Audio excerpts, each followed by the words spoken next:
राम, जय श्री राम, जय हनुमान, जय सिया राम। दर्शकों, आप भी लगा दीजिए एक जयकारा, जय सिया राम। क्या आपने कभी सुना है कि वेंटिलेटर पर आखिरी सांसें गिन रहा बच्चा, जिसे डॉक्टर ने डेड घोषित करने की तैयारी कर ली थी, वह अचानक बोल पड़े?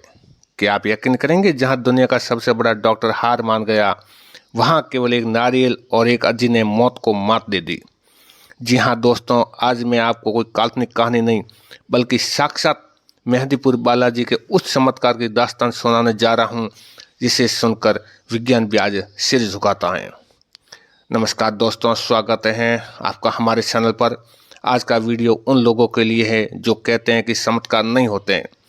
आज की सच्ची घटना आपको ये सोचने पर मजबूर कर देगी कि इस ब्रह्मांड में एक ऐसी शक्ति है जो असंभव को संभव बना देती है। आज हम बात करेंगे उस पिता की जिसका भरोसा विज्ञान से उठ गया था, और कैसे बालाजी महाराज ने उसकी उजड़ती दुनिया को फिर से महका दिया। इस वीडियो को अंत तक देखिएगा, क्योंकि आखिर में मैं आपको वो तरीका भी बताऊंगा कि कैसे आप अपनी समस्याओं के लिए बालाजी के दरबार में सटीक अर्जी लगा सकते हैं। कहानी शुरू होती है दिल्ली के एक पॉश इलाके से, जहां आकाश नाम का एक युवा इंजीनियर अपनी खुशहाल दुनिया में मगन था। आकाश पढ़ा लिखा था, तार्किक था, और उसके लिए भगवान जैसी कोई चीज़ अस्तित्व में नहीं थी। लेकिन नीति ने उसके लिए कुछ और ही सोच रखा था। आकाश के माता पिता राजस्थान के रहने वाले थे और बालाजी के परम भगत थे। लेकिन आकाश अक्सर उनका मजाक उड़ाता था कि पत्थर की मूर्तियों में कुछ नहीं होता है। आकाश का जीवन सामान्य चल रहा था। तभी अचानक उसकी 5 साल की बेटी, जिसका नाम सिया था, वो एक रहस्यमयी बीमारी की चपेट में आ गई। सिया को अचानक रात में डरावने सपने आने लगे। वह हवा में बातें करती और उसकी तबीयत दिन ब दिन गिरती चली गई। शहर के सबसे बड़े न्यूरोलॉजिस्ट और साइकियाट्रिस्ट ने उसकी जांच की।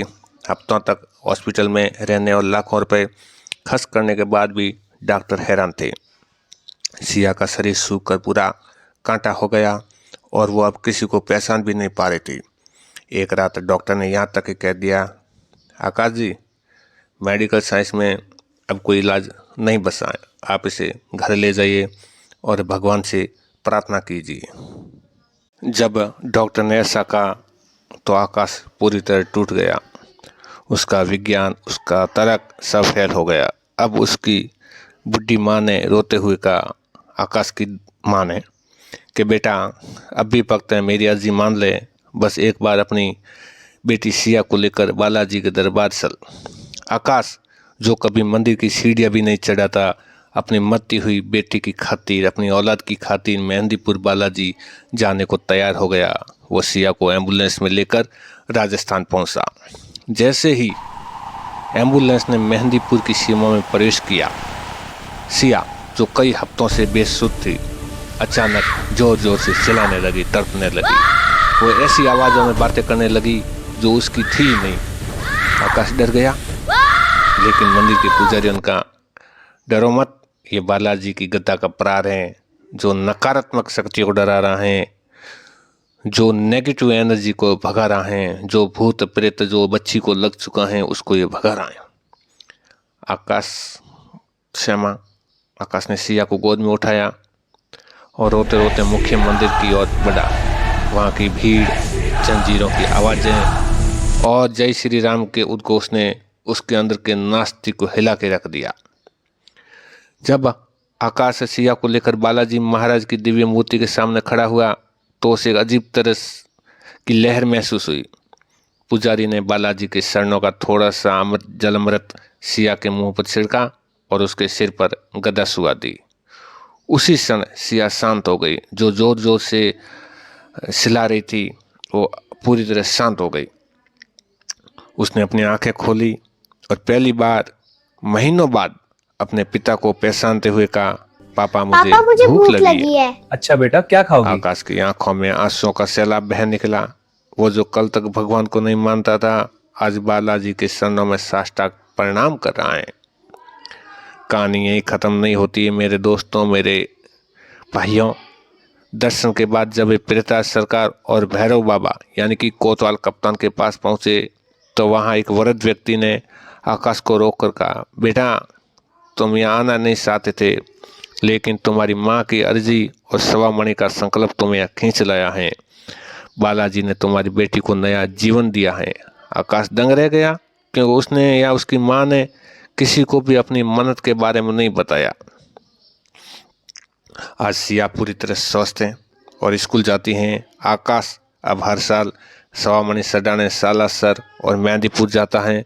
उसके घर के बाहर एक बड़ा बोर्ड लगाया है जिस पर लिखा है, जहाँ विज्ञान का अंत होता है वहाँ से बालाजी की कृपा शुरू होती है।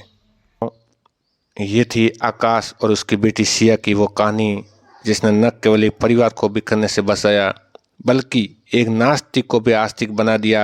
ये कहानी हमें सिखाती कि हमारी बुद्धि और विज्ञान की एक सीमा हो सकती है, लेकिन बालाजी महाराज की कृपा की वो सीमा नहीं है। आज भी जब कोई भक्त हार कर थक कर अपनी झोली फैलाकर मेहंदीपुर या बालाजी के दरबार में खड़ा होता है तो अंजनी पुत्र उसे खाली हाथ नहीं लौटने देते।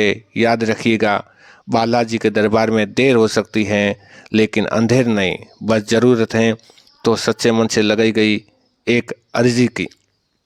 तो दर्शकों, अगर आपके जीवन में भी बालाजी महाराज ने कोई छोटा या बड़ा चमत्कार किया है तो उसे कमेंट बॉक्स में ज़रूर साझा करें।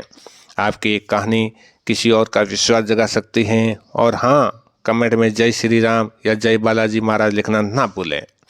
अगर इस कहानी ने आपके दिल को छुआ है तो वीडियो को लाइक करें और इसे अपने उन अपनों के साथ शेयर करें जो इस वक्त किसी संकट में हैं या जिनका मन अशांत है।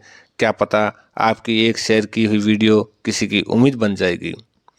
धर्म, अध्यात्म और साक्षात चमत्कारों की ऐसी ही कहानियों के लिए हमारे चैनल को सब्सक्राइब करें और बेल आइकन को दबाएं ताकि बालाजी की महिमा आप तक सबसे पहले पहुंच सके। अंत में मैं बस इतना ही कहना चाहूँगा, संकट कटे मिटे सब पीड़ा, जो सुमरे हनुमत बलबीरा। अपना ख्याल रखें, खुश रहें और बालाजी पर विश्वास बनाए रखें। मिलते हैं अगले वीडियो में एक नई चमत्कारिक घटना के साथ। जय श्री राम, जय मेहंदीपुर बालाजी, जय सालासर धाम।